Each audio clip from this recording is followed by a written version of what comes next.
नमस्कार। दिन भर की बड़ी खबरों के विश्लेषण के कार्यक्रम सुनिए सच में आपका स्वागत है। मैं हूं मुकेश कुमार।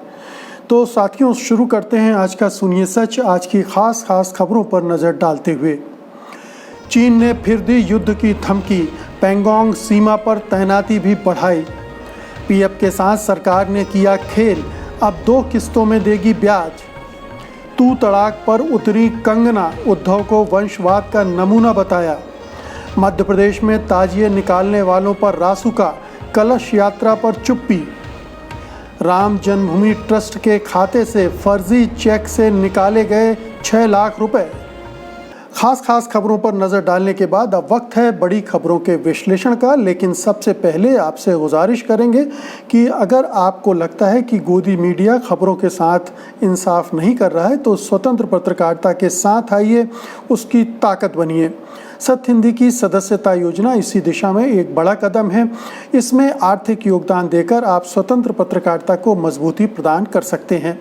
इसके लिए इस वीडियो के साथ दिए गए डिस्क्रिप्शन में जाइए, उसमें एक लिंक है, उसको क्लिक कीजिए और अपनी मर्जी से भुगतान कीजिए, सदस्यता चुन लीजिए। तो आइए शुरू करते हैं बड़ी खबरों के विश्लेषण का सिलसिला। सबसे पहले आज की सबसे बड़ी खबर, चीन एक तरफ तो बातचीत करने के लिए कह रहा है और दूसरी तरफ अपने सरकारी अखबार ग्लोबल टाइम्स के हवाले से युद्ध की धमकियां भी दिए जा रहा है। पिछले कुछ दिनों से आक्रामक रुख दिखा रहे चीन के सरकारी अखबार ग्लोबल टाइम्स ने कहा है कि चीन ने पठारी क्षेत्र में बम्बर्स, एयर डिफेंस ट्रूप्स, आर्टिलरी, बख्तरबंद वाहन, पैराट्रूपर्स, स्पेशल फोर्स और इन्फेंट्री यूनिट को तैनात कर दिया है। हालांकि ये साफ नहीं किया गया है कि पठारी क्षेत्र का मतलब क्या तिब्बत से है। इसके अलावा कल रात ग्लोबल टाइम्स के संपादक ने भी ट्वीट करके धमकी भरे अंदाज में कहा था कि चीन सैन्य अभ्यास शुरू कर दिया है। चीन ने अगर भारत नहीं माना तो युद्ध में हारने के लिए तैयार हो जाए। बता दें कि ये धमकियां ऐसे समय में आ रही हैं जब दोनों देशों के विदेश मंत्री आज रूस में मिल रहे हैं। विशेषज्ञों का कहना है कि भारत पर दबाव डालने की ये एक रणनीति भी हो सकती है, लेकिन जो भी हो, चीन की इन प्रतिक्रियाओं से साफ है कि वो पीछे हटने के मूड में कतई नहीं है। इसी बीच आज भारत की वायुसेना की भी ताकत में इजाफा हुआ है। भारत ने औपचारिक तौर पर 5 रफाल लड़ाकू विमानों को अपनी भारतीय वायुसेना में शामिल कर लिया है। तो चीन की धमकियों को कितनी गंभीरता से लिया जाए, ये सवाल उठता है। जो ग्लोबल टाइम्स की तरफ से बार बार संकेत और संदेश दिए जा रहे हैं, जो ग्लोबल टाइम्स के एडिटर ने कहा है, उसके क्या अर्थ निकाले जाएं। क्योंकि ग्लोबल टाइम्स एक सरकारी अखबार है और वो वहाँ की सरकार की मंशाओं को ही अपनी अखबार में जगह देता है, इसलिए उसे गंभीरता से तो लेना होगा। मगर ये भी ध्यान रखना चाहिए कि विदेश मंत्री स्तर की वार्ता के समय ये गर्मा गर्मी ग्लोबल टाइम्स दिखा रहा है, जिसका मतलब है कि वार्ताओं में बार्गेनिंग के स्तर पर जो सौदेबाजी होती है उसमें एक दबाव की रणनीति काम करती है। एक आशंका को प्रबल करके दबाव में अपने विपक्षी को लाया जाता है, तो वो एक कोशिश हो सकती है। लेकिन ये भी हो सकता है कि जो चीनी सरकार बार बार ये कह रही है कि भारतीय सैनिक बार बार घुसपैठ कर रहे हैं उसकी सीमा में, तो अगर उस पक्ष को इस तरह से लग रहा है तो उसके मुतल्लिक भी, उसके संदर्भ में भी ये धमकियाँ बीजिंग की तरफ से दी जा रही होंगी। लेकिन जो भी हो, मामला इसी तरह से बिगड़ता है, कई बार आशंकाओं से, कई बार गलतफहमियों से, खुशफहमियों से, और फिर वो चीज़ें बढ़ती जाती हैं। तो उम्मीद करनी चाहिए कि जो विदेश मंत्री स्तर की बातचीत मास्को में चल रही हैं वो कुछ सकारात्मक दिशा में आगे बढ़ेंगी और ये जो लद्दाख सीमा पर लगातार तनाव की स्थिति बनी है और जो डिस्केलेशन की बात, डिसंगेजमेंट की बात की जा रही है, उसको लागू करने की दिशा में कोई गंभीर सिस्टम, रणनीति या मैकेनिज़्म विकसित करने की दिशा में कुछ काम ठोस हो पाएगा। और अब अगली खबर लेते हैं। भविष्य निधि यानी प्रोविडेंट फंड में निवेश करने वालों के लिए एक बुरी खबर है। ब्याज की दरों में लगातार कमी करने के बाद अब सरकार ने कहा है कि उन्हें ब्याज की पूरी रकम एक बार में नहीं मिलेगी। पीएफ पर सरकार 8.5% की दर से ब्याज देती है, लेकिन इसका 8.15% तो अभी देगी, पर बाकी का 0.3% दिसंबर के अंत तक देगी। इसका असर ये होगा कि कोई यदि अभी पीएफ से पैसे निकालता है तो उसे ब्याज का ये हिस्सा 31 दिसंबर तक मिल पाएगा। कर्मचारी भविष्य निधि संगठन ने बुधवार को कहा कि वित्तीय वर्ष 2019-20 का ब्याज 2 किस्तों में दिया जाएगा। ब्याज की 8.15% अभी दे दिया जाएगा, पर बाकी का 0.35% हिस्सा इक्विटी ट्रेडेड फंड से पैसा मिलने के बाद दिया जाएगा। यदि इक्विटी ट्रेडेड फंड का पैसा उस समय तक नहीं आता है तो बस उतना ही ब्याज मिलेगा जो अब तक मिला हुआ है। पीएफ पर फिलहाल मिलने वाला 8.5% ब्याज 7 साल के निम्नतर स्तर पर पहुंच चुका है। इसके पहले सबसे कम 8% ब्याज 1977-78 में दिया गया था। बता दें कि जुलाई के आखिरी दिनों तक रिपोर्ट आई थी कि 3 महीने में 80 लाख लोगों ने अपनी भविष्य निधि यानी पीएफ की गुल्लक तोड़कर पैसे निकाले हैं। इससे साफ है कि लोग आर्थिक तंगी से जूझ रहे हैं और उनको अब खर्चा चलाने के लिए अपनी बचत को खर्च करना पड़ रहा है। तो पीएफ पर सरकार की नज़र बहुत पहले से लगी हुई और लगातार इस कोशिश में है कि कैसे ब्याज दरों को कम करके कर्मचारियों को कम से कम भुगतान करे। न केवल पीएफ बल्कि पेंशन के साथ भी वो ये खिलवाड़ कर रही है। तो लगातार वो और ये दूसरा खेल ये कर रही है कि जो पीएफ का पैसा है वो शेयर बाज़ार, इक्विटी फंड वगैरह में लगाए और उससे और ज़्यादा धन कमाए, लेकिन वो जोखिम भरा होता है। इसलिए जो प्रोविडेंट फंड से जुड़े कर्मचारी संगठन हैं वो लगातार मांग कर रहे हैं कि इस धन के साथ खिलवाड़ न किया जाए और ब्याज दरों को घटाने के बजाय बढ़ाया जाए, क्योंकि वैसे ही मजदूर वर्ग इस समय बहुत परेशानियों में है, दिक्कतों में है और अगर उनके इस बचत पर भी सरकार डाका डालने की कोशिश कर रही है तो उनसे और उनको नुकसान होगा, उनकी और दिक्कतें बढ़ेंगी। लेकिन ऐसा लगता नहीं कि सरकार के मन में इस वर्ग के कर्मचारियों के प्रति कोई दर्द है, कोई सहानुभूति है। वो बहुत ही निर्मम होकर इस फंड का इस्तेमाल अपने हक में करना चाहती है और जो कर्मचारी हैं उन्हें उसका कम से कम भुगतान करना चाहती है। तो ये पूरा खेल पिछले 2 दशकों से चल रहा है, लेकिन पिछले 5-6 सालों में सरकार की बहुत ही टेढ़ी नज़र इस पर है। पिछली सरकारें कर्मचारी संगठनों की बात किसी हद तक सुन लेती थी, लेकिन ये सरकार बहुत ही कठोरता के साथ उनसे पेश आ रही है और जाहिर है कि ये पूरे कर्मचारी संगठनों के लिए, कर्मचारी वर्ग के लिए बहुत ही नुकसानदेह स्थिति है। अगली खबर लेते हैं। महाराष्ट्र में अप्रत्याशित घटनाएं लगातार घट रही हैं। जिस शिवसेना का महाराष्ट्र में हमेशा से दबदबा रहा है, उनकी पार्टी का मुख्यमंत्री होने के बावजूद कंगना रनौत उनके खिलाफ अभद्र भाषा में प्रहार कर रही हैं। अगर कंगना के प्रहारों को अपशब्द भी कहा जाए तो गलत नहीं होगा, क्योंकि कंगना उद्धव ठाकरे को आप और तुम तो दूर तू कहकर भी संबोधित करने में लगी हुई हैं। सवाल उठ रहे हैं कि कोई मुंबई में रहकर वहां के मुख्यमंत्री से इस अंदाज में बोलने की हिम्मत कैसे कर रहा है। इसका मतलब है कि कंगना के सिर पर ज़रूर किसी बड़ी ताकत का हाथ है। ताज़ा घटनाक्रम में कंगना ने उद्धव ठाकरे को वंशवाद का एक नमूना तक बता दिया है। कंगना ने ट्वीट करके कहा है कि तुम्हारे पिताजी कि अच्छे कर्म तुम्हें दौलत तो दे सकते हैं, मगर सम्मान तुम्हें खुद कमाना पड़ता है। मेरा मुंह बंद करोगे मगर मेरी आवाज़, मेरे बाद 100 फिर लाखों में गूंजेगी। कितने मुंह बंद करोगे, कितनी आवाज़ें दबाओगे, कब तक सच्चाई से भागोगे। तुम कुछ नहीं हो, सिर्फ वंशवाद का एक नमूना हो। एक अन्य ट्वीट में कंगना ने शिवसेना को सोनिया सेना भी बता दिया है। अभिनेत्री ने ट्वीट करके कहा कि जिस विचारधारा पर बाला साहब ठाकरे ने शिवसेना का निर्माण किया था, आज वो सत्ता के लिए उसी विचारधारा को बेचकर शिवसेना से सोनिया सेना बन चुकी है। जिन गुंडों ने मेरे पीछे से मेरा घर तोड़ा, उनको सिविक बॉडी मत बोलो, संविधान का इतना बड़ा अपमान मत करो।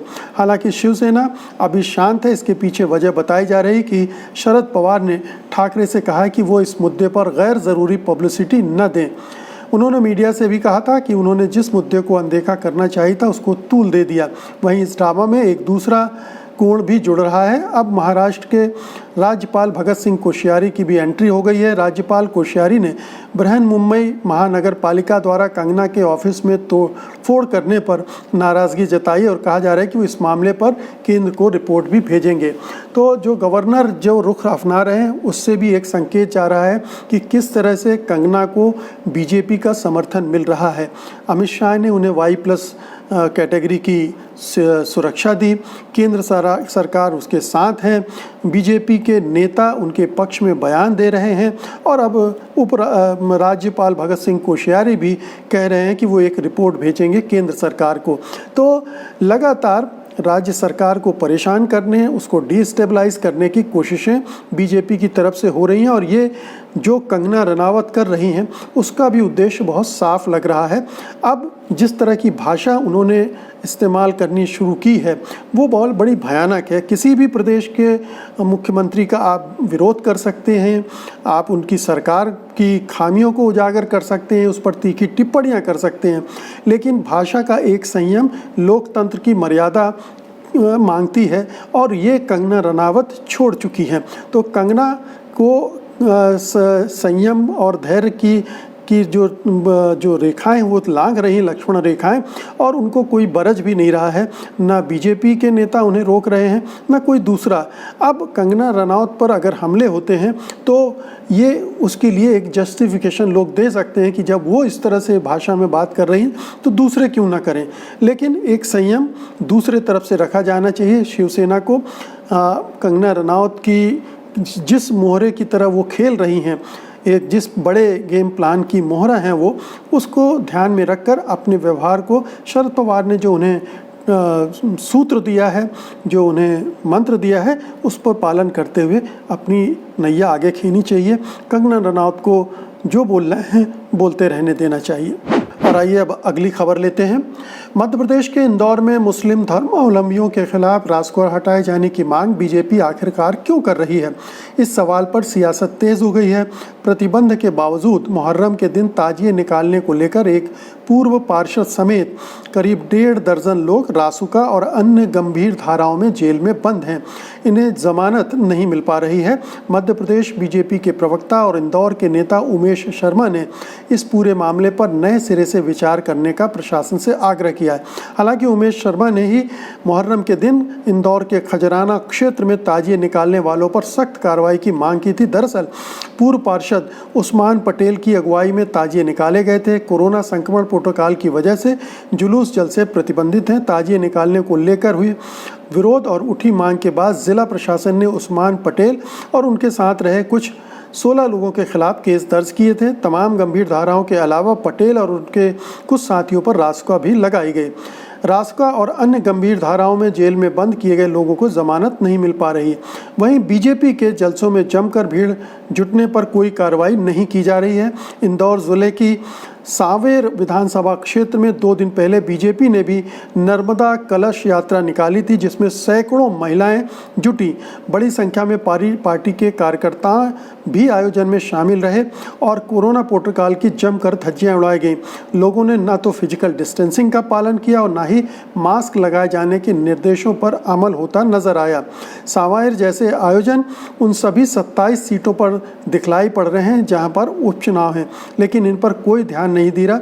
वहीं मध्य प्रदेश कांग्रेस के प्रवक्ता नरेंद्र सलूजा ने सांवेर मामले में भी खजराना प्रकरण की तरह कोरोना प्रोटोकॉल का उल्लंघन करने वालों पर रासुका लगाए जाने की मांग की है। सलूजा का कहना है कि नियम तोड़ने पर मुस्लिम अथवा विपक्ष के लोगों पर कार्रवाई का स्वरूप कुछ और तथा सत्तारूढ़ बीजेपी द्वारा नियमों की अनदेखी करने पर कुछ और होना किसी भी सूरत में ठीक नहीं है। इसके अलावा मध्य प्रदेश कांग्रेस मीडिया सेल के मुखिया के मिश्रा ने सत्य हिंदी से कहा कि भाजपा का चाल, चरित्र और चेहरा बदल चुका है। सरकार और उसके इशारे पर प्रशासन प्रतिपक्ष के लोगों के दमन पर आमादा है। तुम्हारा खून खून और हमारा खून पानी वाले हालात मध्य प्रदेश में हो चुके हैं। तो मध्य प्रदेश सरकार जिस तरह से भेदभाव कर रही है धर्मों के आधार पर, ये इस पूरी घटना में स्पष्ट रूप से दिख रहा है कि जब ये मुस्लिम संप्रदाय ने प्रोटोकॉल का उल्लंघन किया कोरोना के, और जाहिर है उनके खिलाफ कार्रवाई होनी चाहिए थी, हुई भी, लेकिन उनमें से कुछ पर रासुका लगा दिया गया। अब जब बड़े पैमाने पर बीजेपी के नेता इस तरह के आयोजन कर रहे हैं, उसमें बड़े पैमाने पर बीजेपी के कार्यकर्ता हिस्सा ले रहे हैं, तो उनके खिलाफ कोई कार्रवाई नहीं हो रही। उनके खिलाफ रासुका लगाना तो दूर, उन्हें अरेस्ट भी नहीं किया जा रहा है। तो ये दोहरा मानदंड स्पष्ट रूप से देख रहा है, भेदभावपूर्ण पॉलिसी है शिवराज सिंह चौहान सरकार की। शायद उस्मान पटेल पर ये धारा लगाते हुए, रासुका लगाते समय सरकार ने सोचा नहीं होगा कि कभी हमारी पार्टी के नेता भी ये करेंगे और ये उल्टा पड़ सकता है। लेकिन अब ये सवाल उठ रहे हैं, और सवाल उठ रहे हैं तो उनके जवाब भी मिलने चाहिए। लेकिन मध्य प्रदेश सरकार चुप है, क्योंकि ये मामला उनके अपने पर पड़ रहा है, भारी पड़ रहा है। और इसीलिए बीजेपी के नेता भी अब मांग करने लगे हैं कि ताजिया निकालने वाले लोगों पर जो रासुका लगाई थी वो हटा ली जाए, क्योंकि अगर यहाँ भी उसी तरह के कानून को लगाना पड़ा तो वो लोग मुश्किल में पड़ सकते हैं। अगली और अंतिम खबर लेते हैं। राम जन्मभूमि तीर्थ क्षेत्र ट्रस्ट के अकाउंट से फर्जीवाड़ा करके 6 लाख रुपए निकालने का बड़ा मामला सामने आया है। ट्रस्ट के खाते से लखनऊ के एक बैंक से क्लोन चेक के माध्यम से 6 लाख रुपए निकाले गए हैं। क्लोन चेक से की जा रही निकासी वेरिफिकेशन के दौरान पकड़ में आ गई। ट्रस्ट ने अयोध्या कोतवाली में FIR दर्ज करा दी है। पुलिस ने जांच शुरू कर दी है। अयोध्या के CO राजेश राय के मुताबिक लखनऊ के एक बैंक से क्लोन चेक बनाकर 1 सितंबर को 2.5 लाख और 3 सितंबर को 3.5 लाख रुपए निकाल लिए गए। जब तीसरा फर्जी चेक लगाकर 9,86,000 बैंक ऑफ बड़ौदा से निकालने की कोशिश हुई तो सत्यापन के लिए बैंक अधिकारियों ने ट्रस्ट के महासचिव चंपत राय को फ़ोन किया। महासचिव ने इतने बड़े अमाउंट का चेक देने से साफ इनकार कर दिया। ट्रस्ट अधिकारियों के ऐसा करने के बाद तुरंत बैंक अधिकारियों ने निकासी पर रोक लगा दी। CO ने बताया कि ट्रस्ट के महासचिव ने अयोध्या कोतवाली में FIR दर्ज करा दी है। पुलिस ने IT सेल सहित 2 टीमें बनाई हैं। साथ ही लखनऊ, जहां से फर्जीवाड़ा करने की कोशिश की गई, वहां की CCTV फुटेज को भी खंगाला जा रहा है। तो अभी तक उत्तर प्रदेश में आप तमाम तरह के अपराधों की खबर सुन ही रहे थे कि किस तरह से कहीं बलात्कार हो रहे हैं, कहीं अपहरण हो रहे हैं, कहीं हत्याएं हो रही हैं, कहीं मारपीट, मॉब लिंचिंग हो रही है। और अब ये जो कि सबसे बड़ा काम बीजेपी के सरकार अपने सिर पर लेकर चल रही है, राम मंदिर के निर्माण का, उसका जो ट्रस्ट बना है उसी के खाते से ये इतनी बड़ी रकम इन लोगों ने निकाल ली, और तीसरे चेक से भी निकालने जा रहे थे तब पकड़ी गई। तो धोखाधड़ी राम जन्मभूमि के मंदिर निर्माण के ट्रस्ट से भी हो रही है।